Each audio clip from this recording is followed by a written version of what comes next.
लेकिन उस एक क्षण के लिए आदमी कितनी ही ऊर्जा, कितनी ही शक्ति खोने को तैयार है।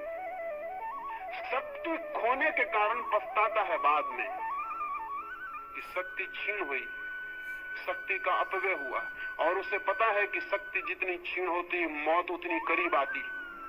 कुछ पशुओं में तो एक ही संभोग के बाद नर की मृत्यु हो जाती है। कुछ कीड़े तो एक ही संभोग कर पाते हैं और संभोग करते ही करते समाप्त हो जाते हैं। अफ्रीका में एक मकड़ा होता है, वो एक ही संभोग कर पाता है और संभोग की हालत में ही मर जाता है। इतनी ऊर्जा छीन हो जाती है। मनुष्य को यह अनुभव में आ गया बहुत पहले कि सेक्स का अनुभव शक्ति को छीन करता है, जीवन ऊर्जा कम होती है और धीरे धीरे मौत करीब आती है। पछताता है आदमी, लेकिन इतना पछताने के बाद फिर पाता है कि कुछ घड़ियों के बाद फिर वही आतुरता है। निश्चित ही इस आतुरता में कुछ और अर्थ है जो समझ लेना जरूरी। सेक्स की आतुरता में कोई रिलीजियस अनुभव है, कोई आत्मिक अनुभव है। उस अनुभव को अगर हम देख पाए तो हम सेक्स के ऊपर उठ सकते हैं।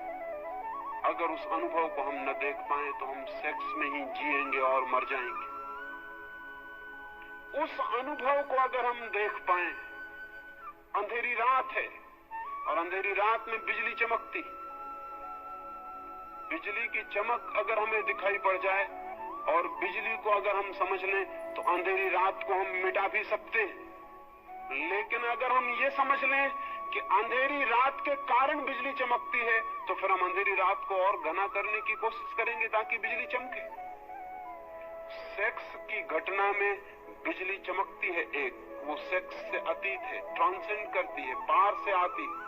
उस पार के अनुभव को अगर हम पकड़ लें तो हम सेक्स के ऊपर उठ सकते हैं, अन्यथा नहीं। लेकिन जो लोग सेक्स के विरोध में खड़े हो जाते हैं वे अनुभव को समझ भी नहीं पाते कि वो अनुभव क्या है। वे कभी ये ठीक विश्लेषण भी नहीं कर पाते कि हमारी आतुरता किस चीज के लिए।